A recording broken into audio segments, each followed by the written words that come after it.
The 8 songs Paul McCartney would take to a desert island. McCartney is a self-taught musician who can play bass, guitar, keyboards, and drums. He is recognized for his melodic bass approach, mostly using a plectrum. His flexible and vast tenor vocal range, reaching over 4 octaves, and his eclecticism, exploring styles ranging from pre-rock and roll, pop, to classical and electronica. He began his career in 1957 as a member of the Quarrymen, which later became the Beatles in 1960. And beginning with the 1967 album, Sgt. Pepper's Lonely Hearts Club Band, he progressively established himself as the Beatles' de facto leader, providing the creative drive for the majority of their music and film ventures. His Beatles songs And I Love Her, Yesterday, Eleanor Rigby, and Blackbird, 1968, are among the most covered in history. So in today's video, we'll speak about the 8 songs Paul McCartney chose to bring with him to a desert island. So let's have a look at those tunes and see how they became his favorites to choose. But before we move forward, please subscribe to our channel and press the bell icon to get notifications for all of our uploads. Paul McCartney spoke with Roy Plomley, the host of the popular BBC radio program Desert Island Disc in 1982. Much to his interviewer's amazement, the former Beatle admitted to being useless at preserving his personal record collection. He didn't even have duplicates of several of his old Beatles LPs. Nonetheless, Paul provided a list of 8 songs he would bring with him if stranded on a desolate island. Number 1. Heartbreak Hotel by Elvis Presley. Elvis Presley's Heartbreak Hotel was the first. It takes me back to when I started buying albums, Paul explained. I remember being in school when this record was released. He also said that as a birthday present, Elvis's first wife, Linda McCartney, would give him the acoustic bass used by Elvis Band to record the single. As depicted in the song, the Heartbreak Hotel is a metaphorical rather than real sight. And in essence, it depicts not only the singer, Elvis Presley, himself being grieved, but also his ability to recognize that he is not the only one suffering from this emotional ailment. We can observe that the Heartbreak Hotel is usually packed, yet you can still get room. Number 2, Sweet Little 16 by Chuck Berry. I chose Sweet Little 16 by Chuck Berry because that sums him up for me, McCartney continued. To us, Chuck was a magician creating music that was unique yet normal at the same time. Paul McCartney said after Berry died in 2017, "We learned so much from him, and that led us into a fantasy world of rock and roll music." The Beatles, like many of Berry's songs, covered Sweet Little 16 as part of their 1963 Live at BBC sessions.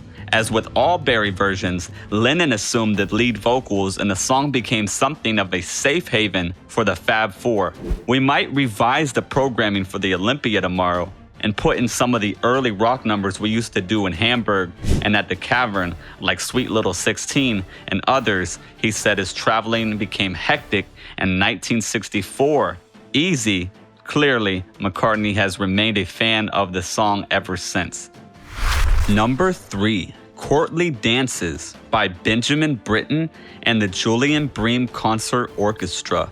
My preference will always be for rock and roll, Paul said, explaining his unusual decision. However, I enjoy a lot of classical music. I don't know much about it, but I enjoy classical music's amazing tunes. There's something remarkable about it that I've admired for years. So Paul McCartney tells fans 8 songs he would take to a desert island. What are some songs you would take? Let us know in the comment section below. Number 4. Be-Bop-A-Lula by Gene Vincent. Gene Vincent's Be-Bop-A-Lula was the first tune I ever bought, McCartney recounted. Those are the kind of things that send shivers up your spine. Rock and roll looked to me to be a whole different musical path. All of these individuals in weird outfits with guitars and slick back hair. Paul would subsequently meet his idol while performing with the Beatles in Hamburg in the early 1960s. Gene Vincent and his Blue Caps first recorded the rockabilly song in 1956. Gene Vincent and his manager Bill Sheriff Tex Davis wrote the song in 1955 while Vincent was recovering from a motorbike accident at the U.S. Naval Hospital in Portsmouth, Virginia. There, he met Donald Graves, who allegedly authored the song's lyrics while Vincent composed the music. See, for example, the Drifters' 1953 hit, Money Honey.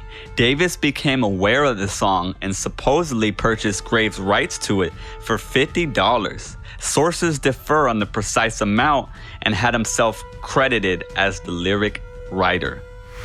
Number 5, Beautiful Boy, Darling Boy by John Lennon. I didn't pick any Beatles records, Paul admits. I haven't selected any of my records. So to summarize, I've chosen a song from John Lennon's Double Fantasy that I think is amazing. It's quite touching to me. Almost 40 years after making that initial statement about Beautiful Boy being the music from the Beatles universe, that means the most to him. It warms my heart to know that despite everything that has happened in that lengthy period, his affection for John, Sean, and the song remained the same. Number 6, Searching by the Coasters. This is something we used to do at the Cavern Club, Paul exclaimed. There were 2 females named Chris and Val who used to say, "Sing Searchin'," Paul says. That was usually a significant request from Chris and Val, so we always did it. It was a huge hit with the group. Number 7, Tutti Frutti by Little Richard. Once again, I've just picked up one to sum him up, the Beatles said.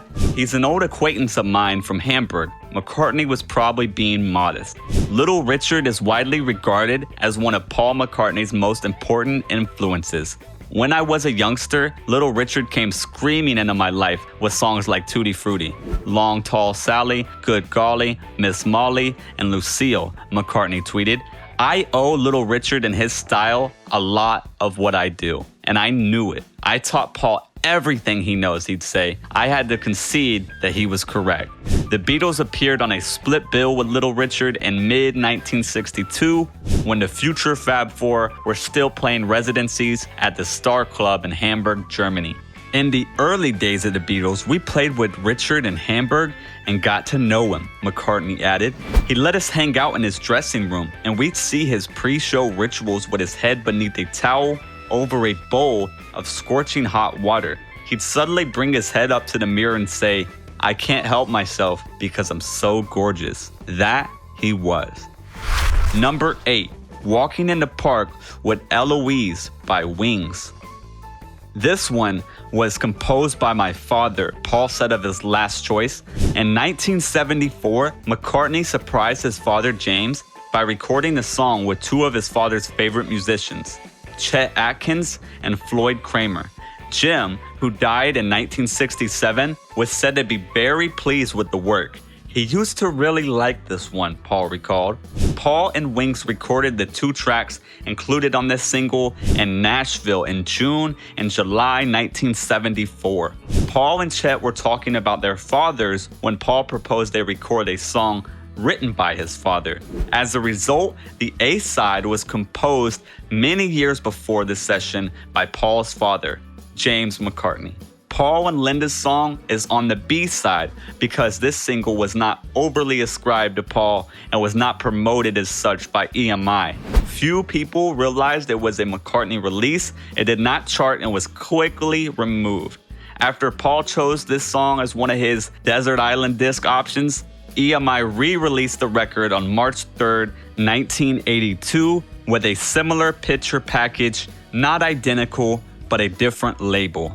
So, that gets us to the end of our film. We hope you enjoyed it. If so, please like and subscribe to our channel. Also, tell us in the comments below which Beatles songs you would take to a desert island. We'll see you in the next video. Bye for now.